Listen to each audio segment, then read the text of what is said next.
ओम शांति। 29 अप्रैल भगवान स्वयं टीचर बनकर आया, हम सभी को सत्य ज्ञान दे रहे हैं। हम उनके गॉडली स्टूडेंट बन गए।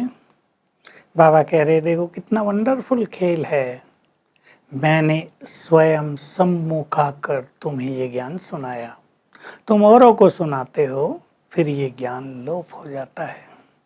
इस ज्ञान के द्वारा देवी देवता धर्म की स्थापना हो जाती है।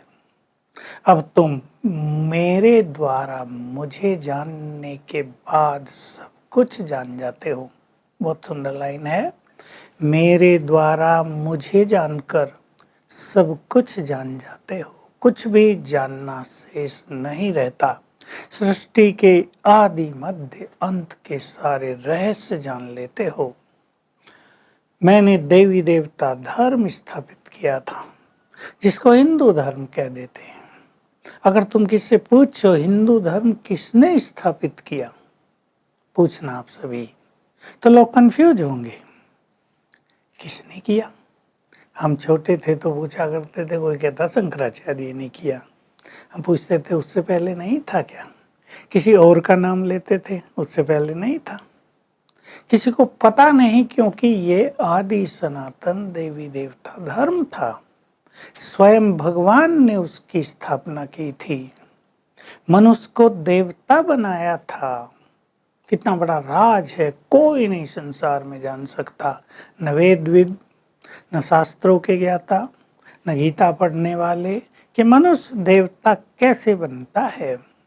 भगवान आकर मनुष्य को पावन बनाते हैं, पावन बनकर दैवी गुण धारण कराते हैं और मनुष्य देवता बन जाता है। ये काम केवल भगवान का ही है, ये काम कोई मनुष्य नहीं कर सकता। तो इस टाइम वो काम कर रहे हैं और आकर सृष्टि के आदि मध्य अंत का ज्ञान दे रहे हैं और बता रहे हैं तुम्हारा पार्ट इस ड्रामा में बहुत अच्छा है।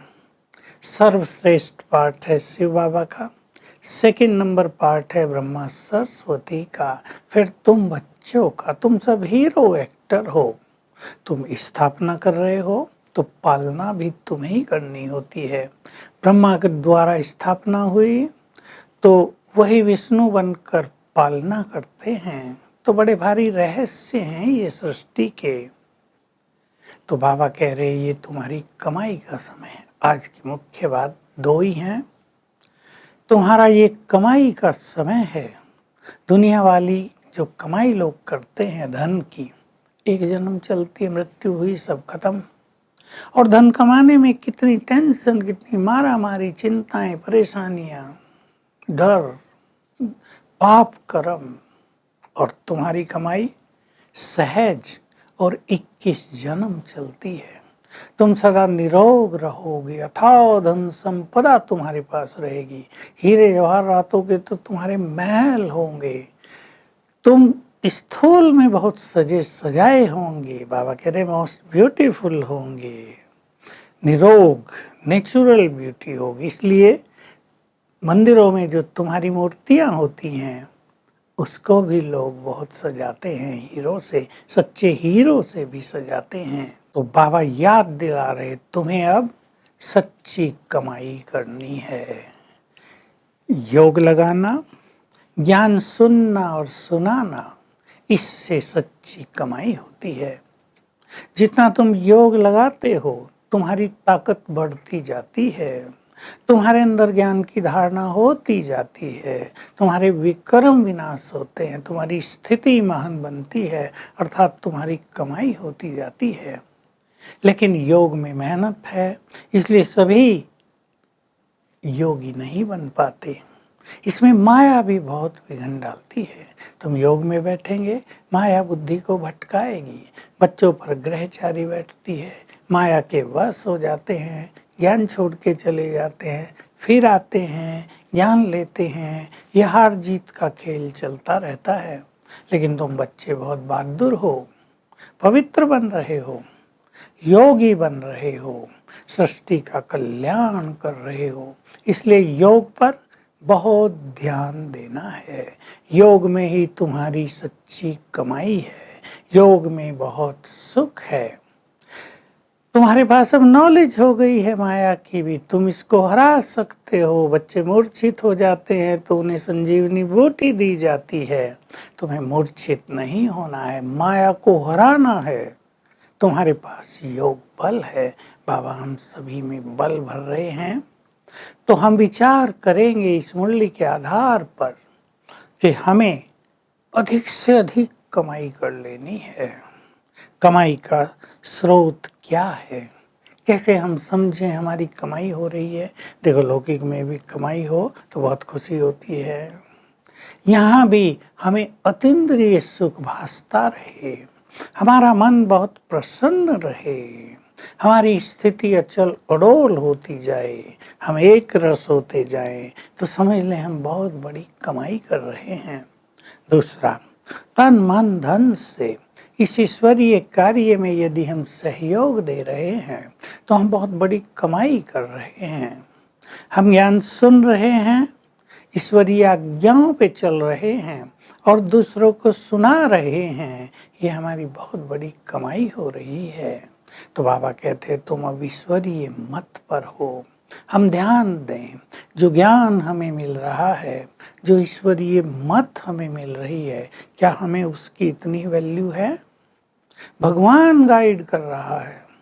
कोई किसी को अच्छी राय दे दे, किसी का बिजनेस ठप हो रहा हो और कोई उसको राह दिखा दे कि ऐसे ऐसे कर लो और उसका बिजनेस शिखर पर पहुंच जाए तो कितनी बड़ी बात होगी। हमें भगवान राह दिखा रहा है। तुम अपनी अविनाशी कमाई कैसे करो, तो क्या हमें उसके ज्ञान की, उसकी पढ़ाई की वैल्यू है? और क्या हम समझते हैं कि योग बहुत बड़ी कमाई है, उस पर हमें ध्यान देना चाहिए। इस बात पर सभी बहुत अच्छा चिंतन करेंगे। वरदान है, नॉलेजफुल बनकर माया के अनजानेपन से मुक्त रहने वाले योग युक्त और ज्ञान युक्त भाव। माया का अनजानापन है, कई लोग को पता नहीं चलता, माया आ गई और उनकी स्थिति बिगाड़ दी। बाबा कह रहे तुम नॉलेजफुल हो, नॉलेजफुल में माया का ज्ञान भी तुम्हें होना चाहिए। जब उसका ज्ञान होगा तब तो उस पर विजय प्राप्त कर सकोगे ना। माया भी बड़ी रौनकदार है, रिम झिम छिम छिम करती है, इसको पहचानो और इस पर विजयी बनो, तब तुम योग युक्त हो सकोगे। स्लोगन, जो सदा प्रसन्न चित्त हैं, यानी बहुत खुश हैं, वे प्रसन्नचित नहीं हो सकते। यानी क्वेश्चन नहीं पूछेंगे बार बार ये क्यों हो रहा है, ऐसा क्यों हुआ, वैसा क्यों हुआ, इसने क्यों किया।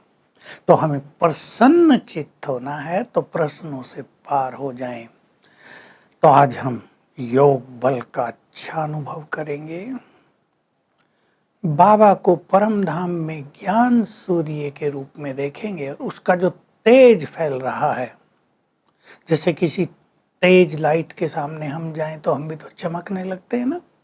तो परमात्म तेज में हम भी बहुत चमकदार आत्मा, बहुत तेजस्वी आत्मा बन गए हैं, ये अनुभव करेंगे। Om Shanti. To watch Peace of Mind channel videos on YouTube, subscribe us on youtube.com/tvpeaceofmind. Just a click for a peaceful life.